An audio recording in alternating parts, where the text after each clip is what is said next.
Sean bienvenidas Proyecciones Astrales de Carne. Yo soy la Caminante Fantasma, trayendo un video que no se trata de monos chinos porque es mi canal y hago lo que quiero. Y soy consciente de que la mayor parte de mi audiencia habitual posiblemente no esté interesada. Pero este tema se me hizo en extremo interesante y quiero probar el terreno para hablar de otro tipo de cosas a futuro y variar más mi contenido. Así que el tema que hoy tocaremos está basado en una película estrenada oficialmente hace poco más de un mes y a la extraña controversia formada alrededor de la misma. Y como el título lo dice, hoy hablaremos de algunos pormenores ideológicos tras Lords of Chaos,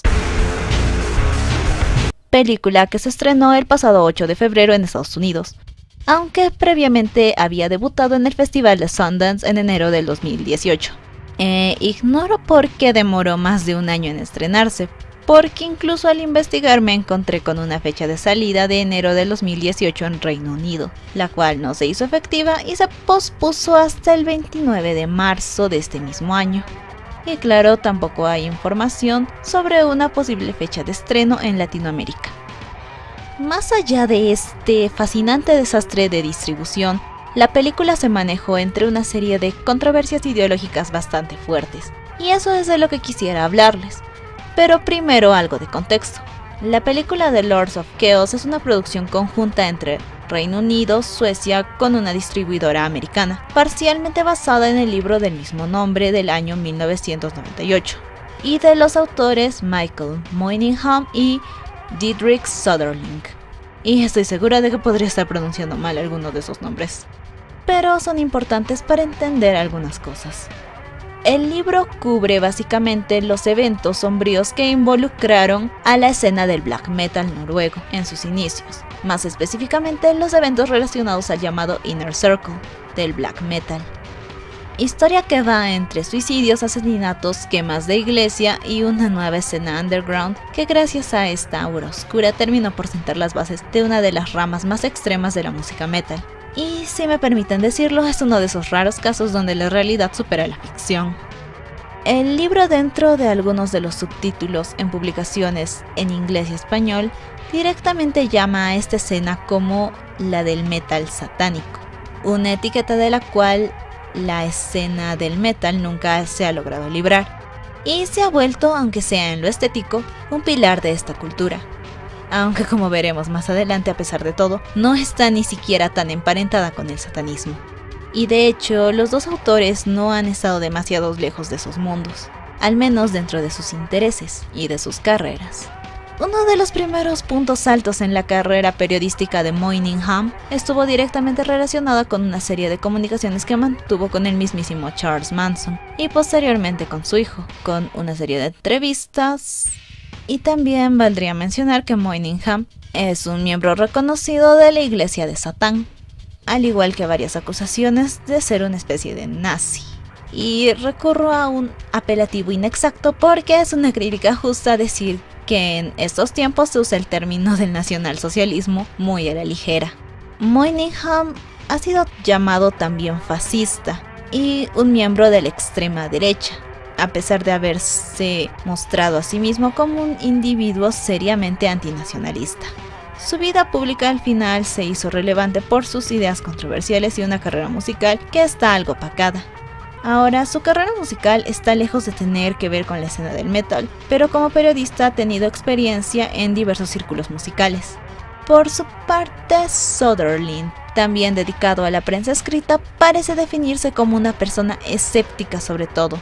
Trabaja en el campo del humanismo secular, y fuera de Lords of Chaos, todas sus publicaciones parecen estar centradas en el campo de las humanidades, con un claro enfoque en el ateísmo, siendo curiosamente este el coautor al que la crítica ha responsabilizado por alterar los eventos y discursos en un libro que debería ser de no ficción. Y creo que para este punto es necesario darles un pequeño resumen de los hechos presentados en el libro, hechos que a decir verdad están poco esclarecidos, considerando que la información disponible en idiomas que puedo manejar es limitada, pero es una historia muy conocida. Todo comenzó a inicios de los 80, con la influencia temática que bandas como Black Sabbath y Venom tuvieron en la naciente escena del metal noruego. El black metal estaba definiéndose en base a una clara iconografía ocultista, demoníaca y anticristiana, con un sonido oscuro, saturado y lleno de riffs pesados, elementos que definirían a la banda Mayhem. Y si bien no fue un fundador de la banda, Euronymous, o legalmente Øystein Aarseth, fue una de las figuras más influyentes del black metal noruego, que entre idas y venidas en la alineación comenzó a hacer un mito urbano a su alrededor con el suicidio de Per Yngve Olin, mejor conocido como Death. Death, desde la narrativa más aceptada de los hechos, era un sujeto en extremo deprimido y obsesionado con la muerte, que llegaba a oler cadáveres de animales y a enterrar su propia ropa. Hay hechos alrededor del mito de Death que se han ido desmintiendo con el tiempo, y quizá mucho de lo que se dice no fue verdad. Lo que sí es verdad es que usaron la foto de su cadáver para la portada del disco Dawn of the Black Hearts. Euronymous sin duda fue un impulsor de varias ideas anticristianas, que por correlación terminaron por relacionarse con el satanismo, aunque tanto él como Bart Vikernes, a quien analizaremos luego, despreciaban las ideas de Anton LaVey, fundador de la Iglesia de Satanás. Bart Vikernes entra en la historia como otra figura influyente, en extremo en la escena del black metal noruego. Cuando Euronymous fundó su propio sello discográfico Death Like Silence, o DLS para abreviar, una de las bandas lanzadas bajo esta etiqueta fue Burzum, un proyecto de un solo hombre, conocido como Christian Vikernes, que por desprecio a su primer nombre pasó a llamarse Bart, aunque a veces se refería a sí mismo con el seudónimo del conde Grishnach. Eventualmente se volvió parte de Mayhem, y en circunstancias bastante extrañas se dio el asesinato de Euronymous. Bart Vikernes fue responsabilizado de este crimen, al igual que de la quema de un par de iglesias, encarcelado y actualmente en libertad desde el 2009, aunque aún sigue causando polémicas. Alrededor de estos hechos también hubieron múltiples asesinatos, profanaciones de tumbas y varios actos de vandalismo asociados con el black metal noruego, aunque es difusa su conexión con el Inner Circle. Y aunque me gustaría entrar en mayores detalles, es sin duda una historia llena de figuras mitificadas y hechos que se sostienen en más de una versión. Hasta estos días, Bart Vikernes sigue argumentando su inocencia, y quizá muchos de los hechos jamás lleguen a estar completamente esclarecidos. Con solo decir que el llamar satánico al black metal noruego es un error, pues no practicaban el satanismo teológico o el satanismo filosófico de LaVey. Tampoco se puede emparentar sus prácticas a ningún tipo de ritual específico, aunque sí habían ideas y líderes ideológicos en torno a esto. Cuesta creer que un miembro de la iglesia de Satán como Moyninghamn se haya equivocado en este tipo de detalles y tan indiscriminadamente llamara satánico algo que estaba más versado en un movimiento anticristiano con iconografía demoníaca, y que un periodista humanista como Soderling, que se ha manifestado en debates abiertos contra ateístas, pusiera tanto énfasis en plantear una especie de cultismo alrededor de los hechos. Aunque la respuesta de por qué comprometer la seriedad de su estudio parece obvia. Querían que el libro fuese llamativo y que vendiese. O eso es lo que uno puede llegar a creer. La mayoría de las reseñas al libro señalan que es interesante y entretenido, y las más serias cuestionan el valor de la documentación del mismo. Bart Vikernes también se ha pronunciado al respecto cuando el libro fue publicado, pero por alguna razón esto no ha desprestigiado en demasía al libro, y a pesar de todo, forma parte de más de una lista de referencias en torno al tema. Este libro alimenta un mito, y a pesar de todas las críticas y reclamos, realmente estas no hicieron tanto ruido, quizá por la época. Hablamos de 2003 y 2004. Con todo esto dicho, creo que por fin puedo hablar de la película, al menos en parte, y de las personas detrás de este proyecto, y la controversia que envuelve al film. Si bien el libro narraba una serie de hechos, lo hacía desde el punto de vista de un reportaje, citando nombres, testigos, teorías y hechos sin un acto verdaderamente narrativo, por lo cual sorprendió que para la adaptación no fueran a hacer una especie de documental, sino iban a hacer una película. El principal impulsor del proyecto terminaría siendo nada más y nada menos que Jonas Åkerlund, aunque previo a su inclusión en el proyecto y desde antes de 2009 se contemplaba que el director Sion Sono, mejor conocido por la película del Club del Suicidio entre otras, fuera el director del proyecto, y también se tenía un escritor diferente.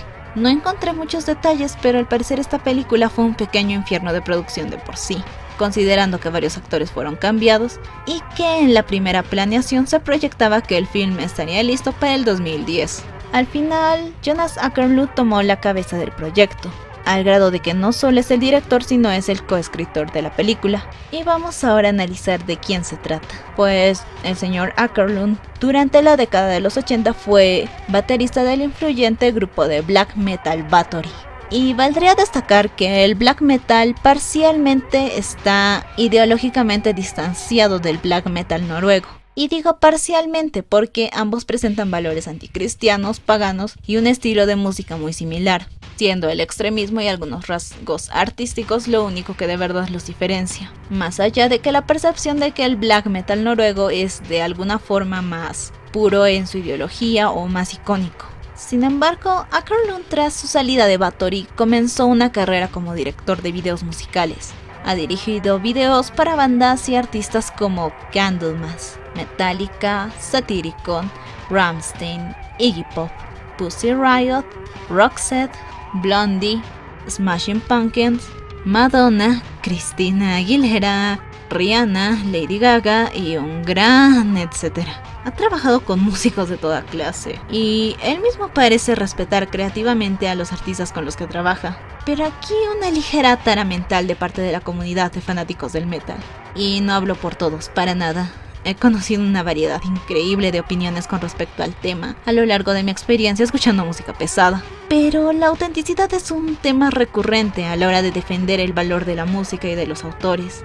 Y la opinión de algunos metaleros en torno a otros géneros musicales suele ser cerrada y negativa en extremo. Además de que siempre salta esa opinión negativa en torno a bandas que alcanzan el éxito en el mainstream, sobre todo en fanáticos de los subgéneros más duros del metal, como el thrash metal, death metal y por supuesto el black metal.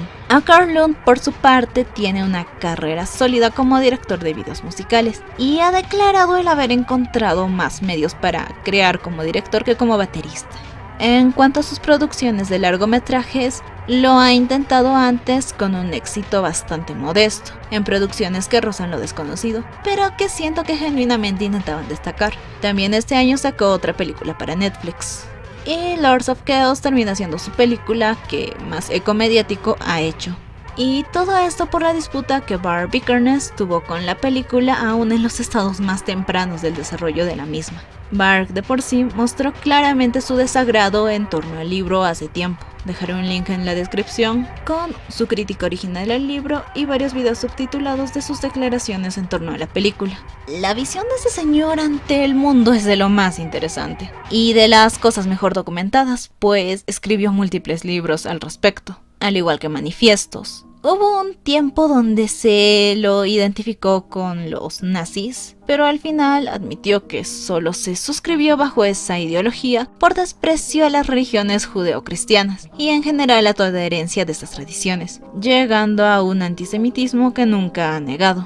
Tiene una visión sin duda poco tolerante y cree en la pureza étnica y la superioridad de los europeos puros. Y dependiendo de la fuente se comenta que es de aquel grupo que piensa que existe una élite judía que controla el mundo occidental. También se lo ha acusado de paranoico y conspiranoico. Actualmente vive en una región poco poblada de Francia. Y según un par de artículos, tiene una granja donde almacena armas y provisiones porque está seguro de que pronto colapsará el sistema. Aunque honestamente no estoy segura de mis fuentes en esos apartados. Tampoco estoy segura sobre el rumor de que es un antivacunas, pero él ha afirmado no consumir alcohol o ninguna droga recreativa.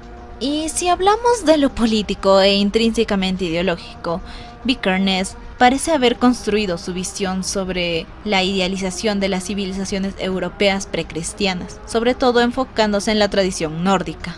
Resume su visión política en algo llamado odalismo, una especie de visión donde las culturas deben conservarse entre ellas, y que ese debería ser el verdadero ideal de la diversidad. Condena al feminismo, colonialismo y al socialismo también. Sus ideas llegan a ser extremistas, tanto que considera que una solución adecuada a los conflictos sociales europeos sería devolver a sus tierras natales a todos los extranjeros que viven en Europa. pero en sus propios términos se aleja del racismo, aludiendo a que no profesa el odio hacia otras etnias o culturas, sino solo promueve el amor a lo propio, siendo lo propio delimitado por barreras geográficas y étnicas. Además del odalismo, se ha declarado antimaterialista y antiteísta, aunque afirma vivir bajo los valores del paganismo. Y aunque yo tengo un montón de argumentos para refutar y no compartir su peculiar visión, hay que admitir que es cuando menos interesante el analizar las implicaciones socioeconómicas de su discurso. En cuanto a sus roces con la ley, él se ha declarado inocente de la acusación por el asesinato de Euronymous, afirmando que fue en defensa propia y que las múltiples heridas del cadáver fueron el resultado de Euronymous cayendo sobre vidrio y no de las 23 puñaladas señaladas en la autopsia. También afirmó no haber tenido que ver en la quema de algunas iglesias. También lo acusaron de robar y almacenar material explosivo, cargo del que sí se declaró culpable. Por otro lado, en 2013 fue investigado por terrorismo, pero solo pudieron condenarlo 9 meses por incitar al odio. Obviamente, sus propias visiones parecen oponerse a la globalización, y desde esa perspectiva podemos comenzar a desmenuzar sus quejas en torno a la película The Lords of Chaos. Para iniciar, desde el libro, Vikernes se ha mostrado en contra de esta versión de la historia, y fuera de sus críticas, Vikernes les negó el derecho a usar música de Burzum en la película, al igual que otras bandas como Darkthrone, y él mismo afirmó que tampoco les permitió utilizar música de Mayhem, cosa que puso en aprietos a la producción. Otro detalle interesante es el de Vikernes hablando de la película como si fuera un blockbuster de Hollywood, cuando es una película de producción completamente europea, pues se queja del espectáculo sin objetividad, de la ficción, y de esto me explayaré en un momento, y del trato enfocado a las políticas inclusivas absurdas. Cosas que, si bien son constantemente criticadas dentro del mass media, en este caso en particular no se aplican. La película fue producida en 2 países europeos, con distribución limitada y con clasificación R, un tanto opuesto a lo que se denunciaba. Otro punto que me pareció interesante fue la reacción de Vikernes ante el sujeto que lo representaba en la película, pues fuera de la capacidad actoral o el aspecto del mismo, Vikernes se enfocó en que esta persona tenía un apellido judío.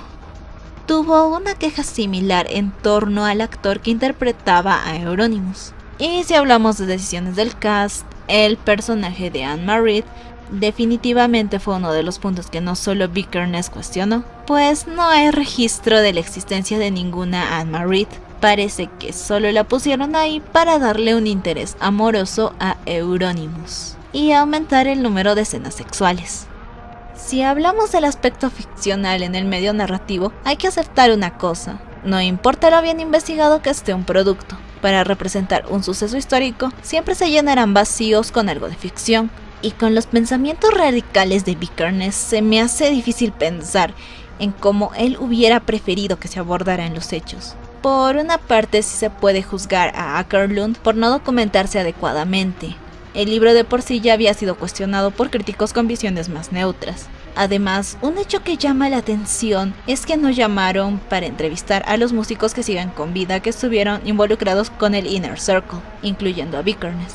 Otro detalle del que se habla está relacionado con el respeto a las creencias de los demás miembros del Inner Circle, al igual que la última parte de la película donde Euronymous se corta el pelo, hecho que se hizo controvertido y fue usado por muchos para acusar a Åkerlund, pues se escribió todo un proceso de desarrollo de personaje alrededor de Euronymous cortándose el pelo como una especie de redención, cuando Euronymous nunca se cortó el pelo. La única referencia a esto fueron fotos del cadáver, pero a este se le cortó el cabello durante la autopsia. Otro problema que tuvo la comunidad con el recibimiento de la película fueron las escenas sexuales, ya que algunos miembros del Inner Circle tenían sus fuertes opiniones en torno al tema de la pornografía.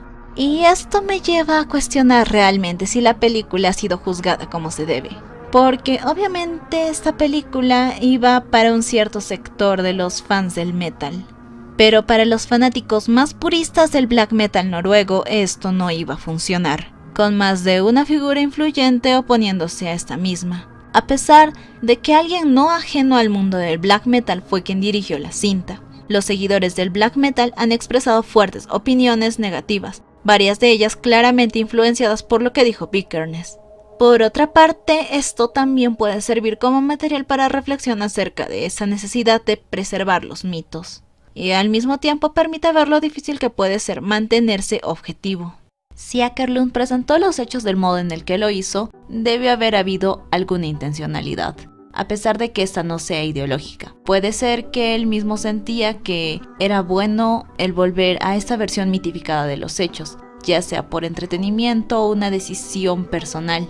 De cualquier modo, no creo que él sea ignorante del sentimiento que tienen los fans del black metal con respecto a estas cuestiones de la autenticidad. Personalidades con visiones muy diversas de la realidad han convergido a la hora de crear Lords of Chaos.